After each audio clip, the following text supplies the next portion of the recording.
Do you spend thousands of dollars on countless visits to the dentist? Do you brush often and still suffer from tooth and gum diseases? Wish dental care could be much easier? Well, it can. You accumulate over 200 million bacteria in your mouth every day, which feed off the food particles stuck between your teeth, causing plaques which erode your enamel, and damage your teeth nerves, not to mention the mouth odor. There is no way you can wipe out that much bacteria with your regular manual brush. But with the electric toothbrush, you just can. With the Teeth X5 series Sonic Electric Toothbrush, dental care just got easier. It's a powerful electric toothbrush with 3 brushing modes to suit different gum sensitivities, 90 days battery life, a built-in smart timer, and a waterproof body. With 34,200 vibrations per minute, the Teeth X5 series Sonic Electric Toothbrush is over 100 times faster than your manual toothbrush, cleaning out plaques, and eliminating your chances of gum bleeding and inflammation, within just 3 months of usage. You are guaranteed healthier gums, and longer-lasting teeth, less tooth decay, and no sticking feeling. It's a fact, backed by science. Tested and trusted, simple and easy, there's no need to scrub hard, just move the electric toothbrush from tooth to tooth, and let it do all the work. You'd love it, and you know it. Click the link in the video description to get your Teeth X5 series Sonic Electric Toothbrush. Use the coupon or promo code, showing on your screen, to get a 10% discount. You also get a 30-day money-back guarantee, and free 1-year warranty. Take oral care into your hands, with Teeth.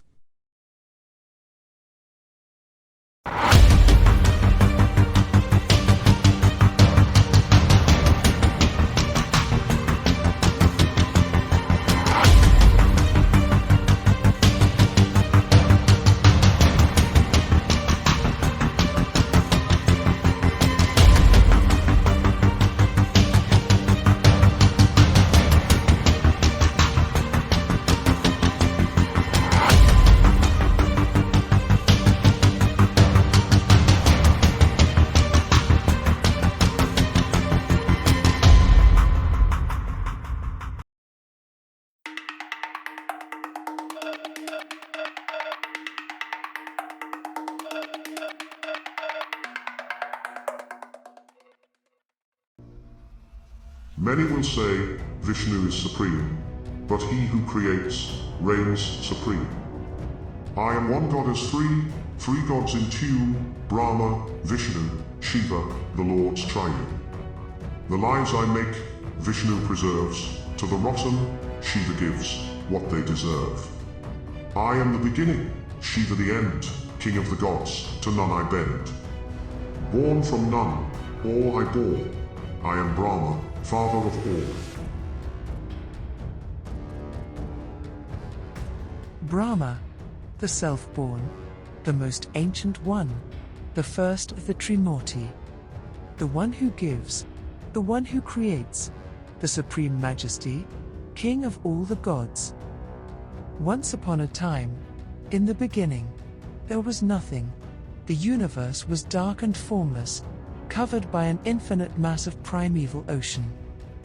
From the primeval ocean, a golden egg emerged, incubating for many years.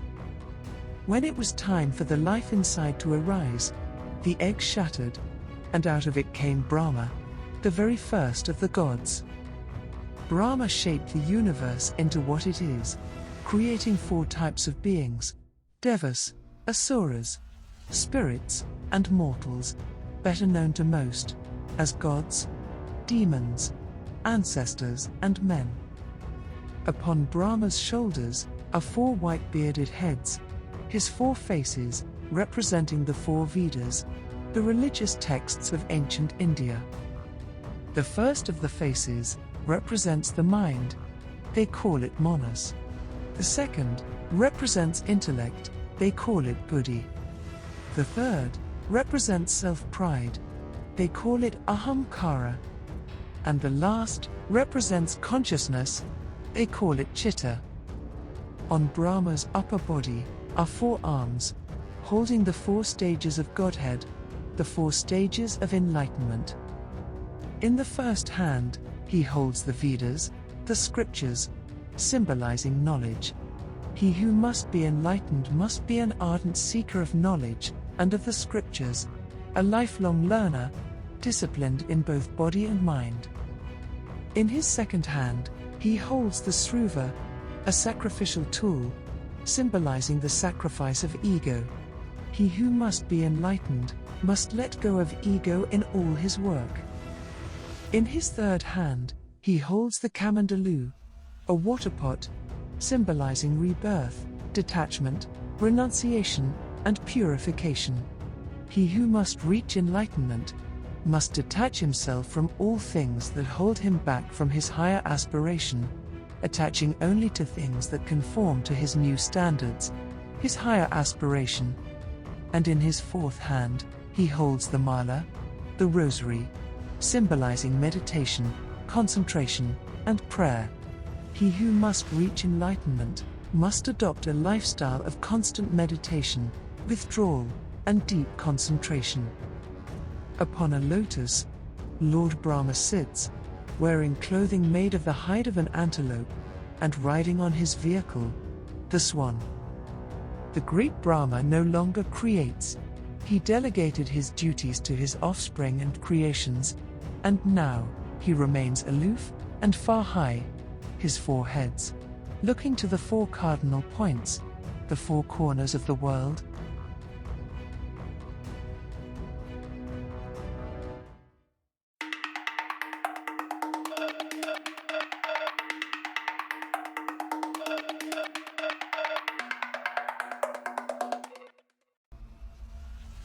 Behold the Saviour, he who has the peace. Beyond the skies, my vision exceeds. I am the pervader, dwelling in all hearts. Who am I? A God of many forms. Bringer of joy, I am the end to all sorrows. Lord of the Devas, I vanquish all evil. In 10 forms shall I appear, in 10 incarnations shall I descend. To protect all which is good, to preserve all which is pure. 9 times already have I descended. The 10th, the end, I shall bring.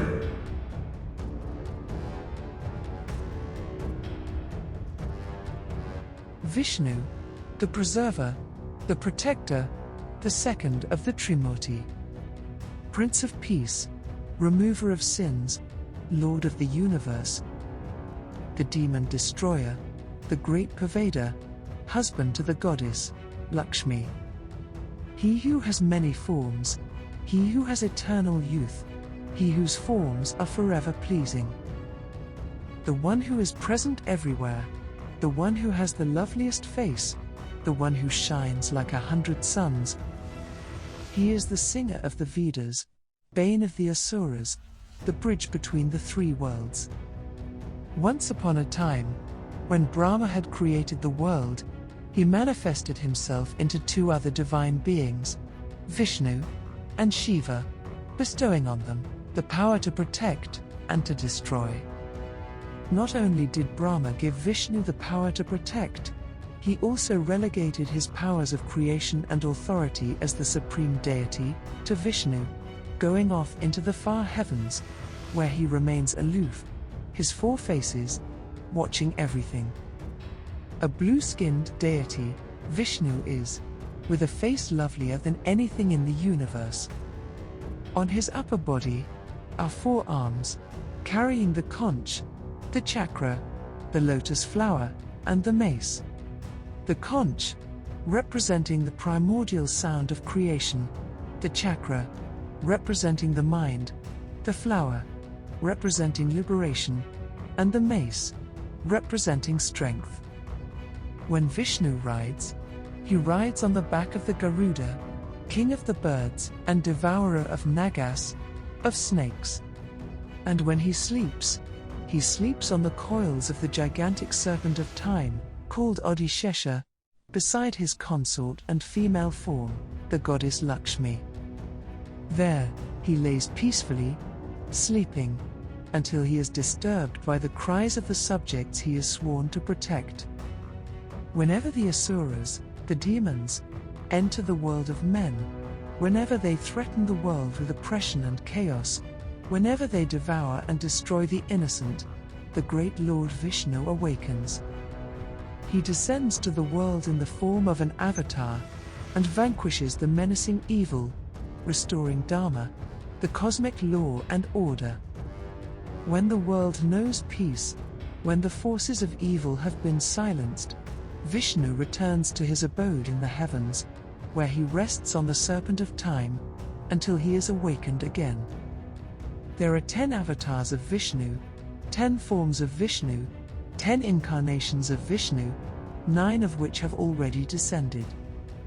As a gigantic fish, he was called Matsya, and as an enormous turtle, he was called Kurma. As a half-man half-boar, he was called Varaha, and as a half-man half-lion, he was called Narasimha. As a dwarf, he was called Vamana, and as a punisher, he was called Parasurama. As a perfect prince, he was called Rama, and as a demigod, he was called Krishna. As a Buddha, he was called Buddha, and as a horseman, he shall be called Kalki. Vishnu has descended 9 times, and shall descend again, when the end is nigh. He shall go by the name, Kalki, and riding on a white horse, he shall bring with him the end of the world.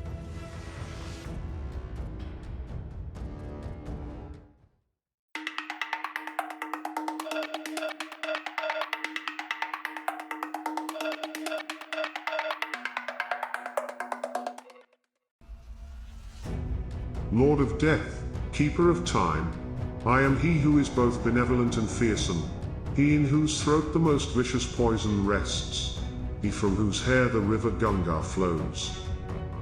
Celibate yogi of the Mount of Kailash, I am the master and teacher of all sages, he who is absorbed in his own self, he who embodies the highest nirvana.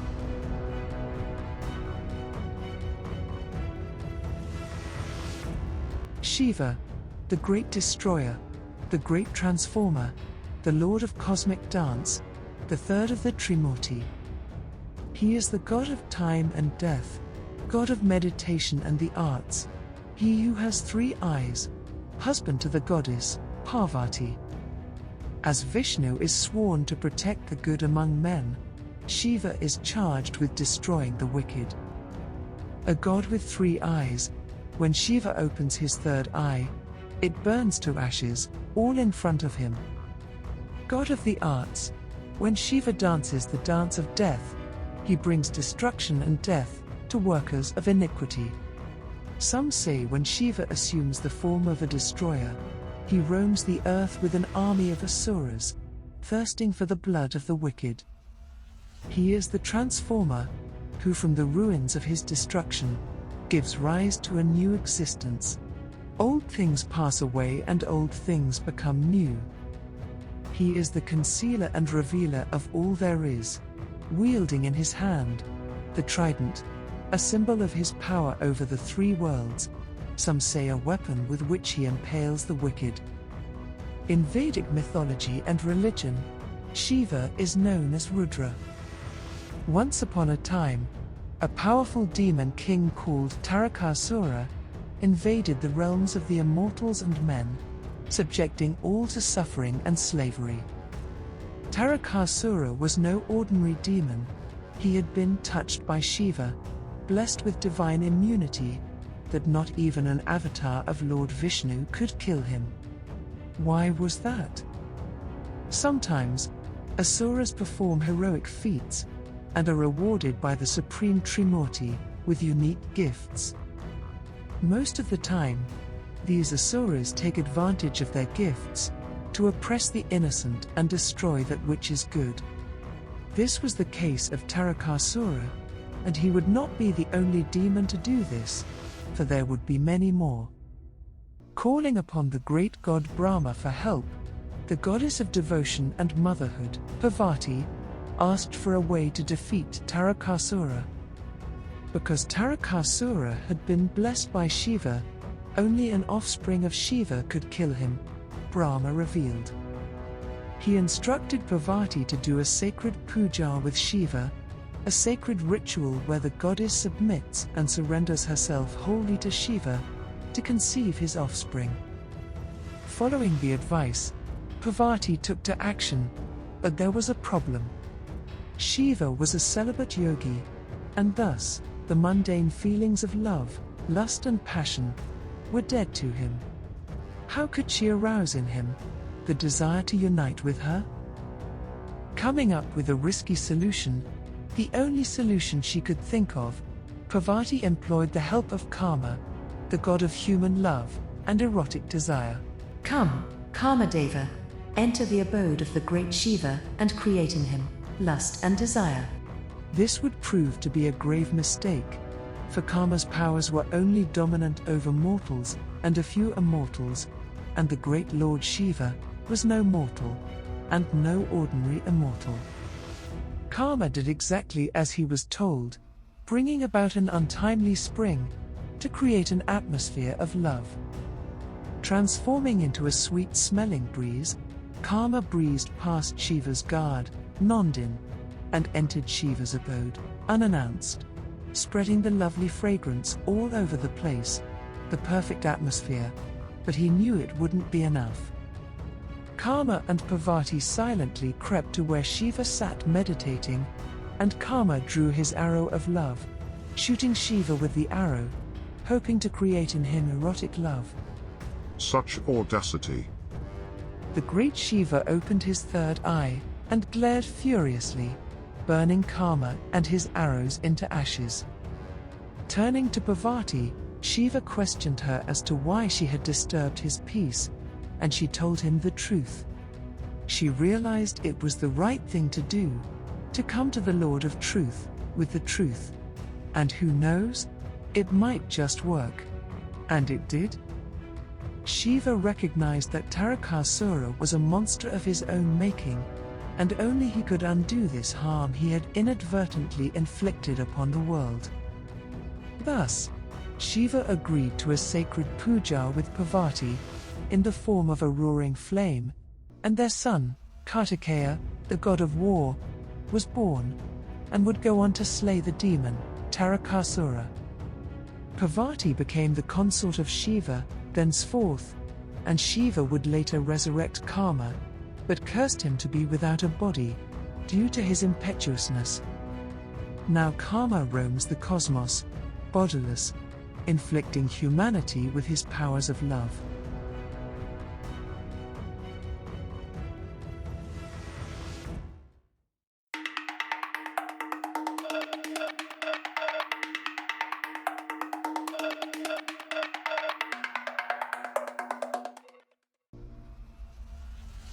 Goddess of wisdom and of speech, sound knowledge and the arts, do I teach. Come, if only thy heart would yearn, my arts and skills thou would learn. I am one, and I am many, I live in all women, and they in me. The east, west, south and north, I am every direction of the wondrous earth.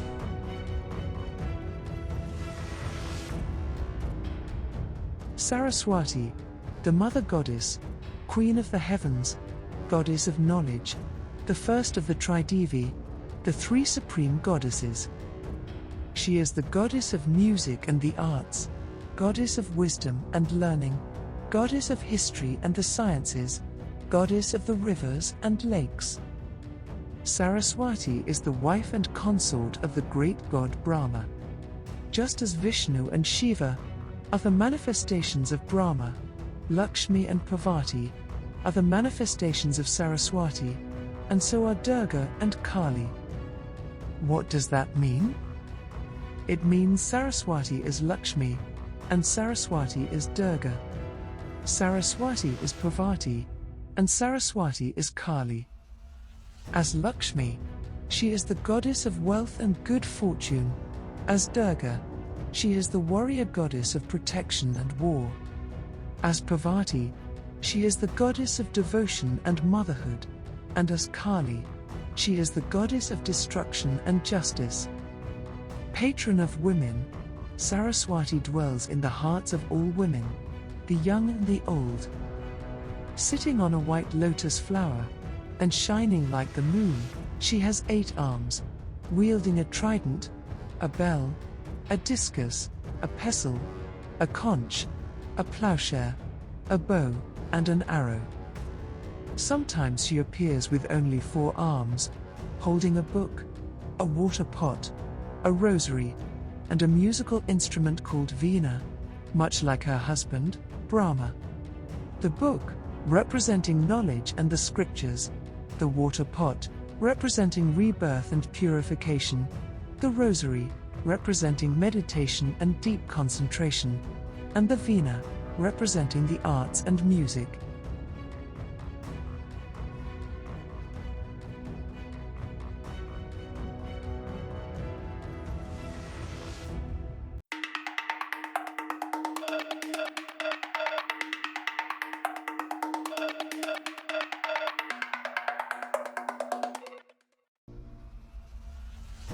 Goddess of plenty, giver of wealth, blessed are those who earn their wealth, who toil hard in truth and sweat, for theirs in abundance are riches and mirth. Goddess of war, queen of the earth, liberator of the cycle of life and death, I guard the honest, the brave and the bold, and shun the unruly, for Dharma I uphold.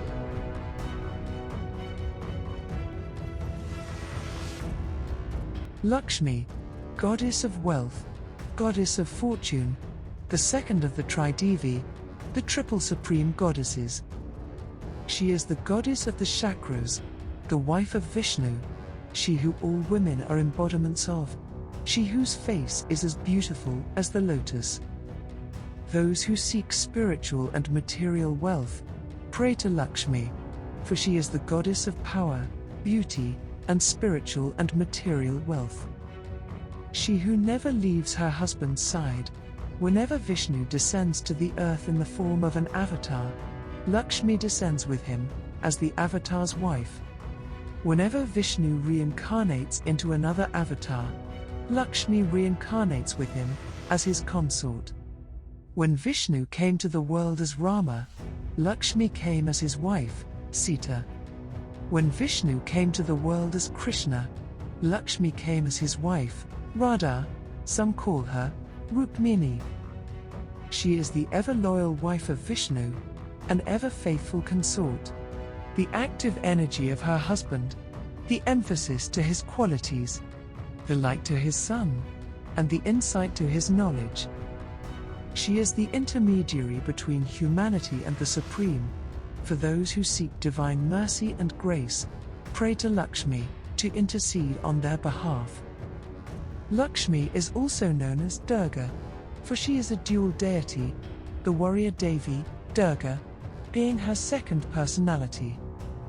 In the form of Durga, Lakshmi becomes the goddess of war, strength, and protection, with 8 arms, some say 18 arms, all armed with weapons. She rides on a Garuda, or a tiger, or a lion, slaying the forces of evil wherever she rides, preserving the power of good over evil, much like her husband, Vishnu. Once upon a time, there was an Asura called Mahishasura, who served Brahma for many years, to obtain the great god's favor. Brahma was pleased with this demon, and promised to grant him one wish. Mahishasura asked for immortality, but the great Brahma knew better than to grant such a wish, asking him to pick another. The Asura thought for a while, then asked that no mortal man, or man-god, be able to kill him. His wish was granted, and shortly after, he became a rogue. Mahishasura used his newfound power as an advantage to oppress, torture, and kill. He no longer feared Brahma, nor the other 2 of the Trimurti. After all, no man-god could kill him. Alas, he paid no attention to the women, for in his eyes, all women were weak, mortal or divine, and this would spell his doom. Mahishasura defeated and enslaved both men and gods alike, and when the news of his exploits reached the heavens, Vishnu summoned from his wife Lakshmi, a warrior with 8 arms, some say 18 arms, all armed with swords and shields, ready for battle. They called her Durga. Mounting her lion, Durga rode to Mahishasura's abode in the dark underworld, and there, the great Asura was slain by the woman warrior.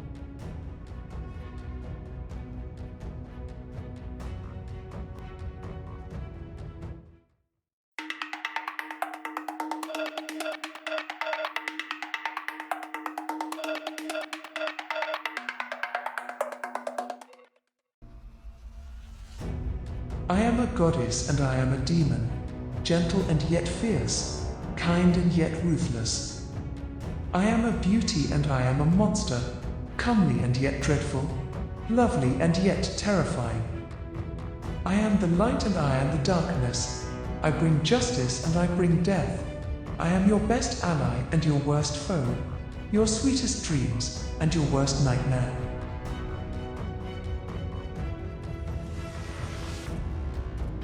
Parvati, goddess of motherhood, goddess of devotion, the third of the Tridevi, the triple supreme goddesses. She is the goddess of harmony, the goddess of nourishment, the wife and consort of Shiva. Once upon a time, Shiva came down to earth as a humble yogi, walking amongst the poor, wearing tiger hide as clothes, his body smeared with ash. He lived on Mount Kailash of the Himalayas, and loved all beings the same. He saw no difference between good and bad, and was followed by men and monsters alike. One day, a princess called Sati, daughter of a wealthy king called Daksha, fell in love with Shiva, and after undergoing many austere practices of meditation and self-discipline, Sati became worthy of Shiva and married him, much to her father's disappointment. Daksha grew a deep hatred for his daughter and her husband, wasting no time in subjecting them to severe public humiliation whenever he got the chance, and unable to bear it any longer, Sati committed suicide by jumping into flames during a fire sacrifice called Yajna. Enraged by the death of his wife, Shiva let go of his peaceful ways and summoned two Asuras to kill Daksha. The Asuras beheaded Daksha and devoured him, and the ceremony of Yajna was abolished thenceforth. Sati reincarnated into a new Devi, a new goddess. This was Parvati, and she would become Shiva's wife again, during their sacred puja, which gave rise to their first son, Kartikeya, the god of war. Parvati is a goddess of dual nature, a kind Devi in one form, and a merciless Asura in another form. As a bloodthirsty demon, she is called Kali, or Mahakali. And when she becomes this dark deity, she is no longer the serene submissive wife of Shiva, she becomes a raging untamable force, standing on top of her husband as a sign of dominance. As Kali, she is the goddess of death and destruction, reveling in bloodshed and ruthless destruction. However, Kali is not like the other Asuras. She is an Asura of truth and justice, and a foe to her evil and wicked brethren. With deep sunken red eyes and red tongue lolling out between sharp fangs, she is a horror to behold. With a dark blue skin and a terrifying roar, she strikes fear in the hearts of brave men and mighty Asuras alike. Wearing a necklace of skulls, and armed with a sword and a lasso, she slays the mighty Asuras, the foes of the Devas. Kali battles wickedness with wickedness, and injustice with merciless justice. An eye for an eye, a tooth for a tooth, and blood for blood. She is that last force which appears when the powers of good and mercy fail to prevail over evil and wickedness. Once upon a time, the goddess Laxmi, in her warrior form as Durga, was engaged in a fierce battle with a powerful Asura called Raktabija. Each time Durga wounded Raktabija, she created two more enemies, for this demon duplicated himself from every drop of blood that dripped from his wound. Bija had been gifted by Shiva with the power to resuscitate and duplicate himself from every drop of his own blood. And thus, the many efforts of Durga to slay this Asura proved futile, as she only created a large army of Bija who threatened to overwhelm her. Durga knew she had spelled her own defeat, and just before the Asuras closed in on her, she summoned the ferocious Kali, and out of the dark clouds, Kali appeared, hungry for demon blood. Slashing and stabbing through Bija's clones, Kali devoured his body and consumed his blood before it could drop to the ground, making it impossible for the Asura to duplicate. This, the demon goddess did, until Bija and all of his clones had been slain.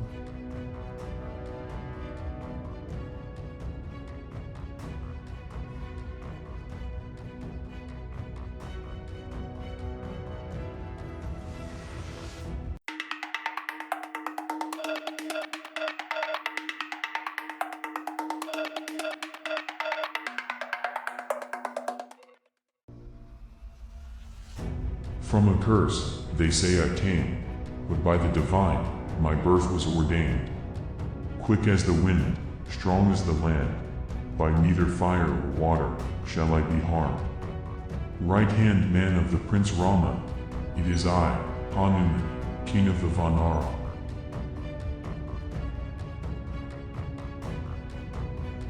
Hanuman, the divine monkey, the lord of monkeys, the god of strength and courage. He is the most valiant one, the celibate god of heroism and martial arts, the patron of self-control and loyal servitude, the perfect example of discipline and excellence, the one whose limbs are as strong as diamond. Hanuman was the sworn servant of Rama, the seventh avatar of Vishnu, and his wife, Sita, a loyal companion and a devoted guardian, accompanying Rama in all of his journeys, and fighting alongside him in all of his battles. Some say Hanuman is an avatar of Shiva, while others say he was just a divine hero, gifted with godly powers, not the incarnation of Shiva himself. Once upon a time, there was a Vanara princess, a monkey princess, called Anjana. Anjana was not always a monkey. She was once a beautiful nymph, but because she had mocked and thrown stones at a monkey sage while he was meditating and praying to Lord Shiva, the monkey sage cursed her to forever be a monkey, and without a child, until she is pardoned by Shiva. Thus, as a monkey, Anjana spent her life in the worship and service of Shiva, as penance for her sins. After a long time of service and austerities, Shiva was pleased, and Anjana was redeemed, her curse lifted. She would still remain a Vanara, but she would beget a child. She would bring forth a godly child, gifted with divine powers, a child blessed by the Lord Shiva. One day, as Anjana was meditating, the god of the wind called Vayu dropped a blessed dumpling onto her palms, instructing her to eat it. Anjana ate the dumpling, conceiving a child, and when time came, a monkey child was born. They called him Hanuman, the wind god Vayu, serving as the child's father. Even as a baby, Hanuman could leap to great heights effortlessly, gorge down heaps of food, and still feel like he had not eaten enough. He had a voracious appetite. On a fateful day, he was hungry, not because he had not been fed, but because his gluttony had gotten hold of him, again. Looking up to the sky, he saw the yellow sun, and thinking it was a fruit, he leapt up to grab the sun, only to be burned into ashes. When the wind god Vayu heard what had happened to his son, he withdrew his wind from the heavens and the earth, in grief and sorrow, and all living things began to suffer. Seeing the foolish mistake of an innocent baby, Lord Shiva gathered the ashes, bringing Hanuman back to life. To make Vayu bring back his wind to the skies and the earth, the gods of the high granted this little monkey 6 wishes, 6 gifts. His skin and bones would be as tough as diamond, that not even the sun and lightning can harm him. He would become as fast as the wind, and shall not be harmed by it.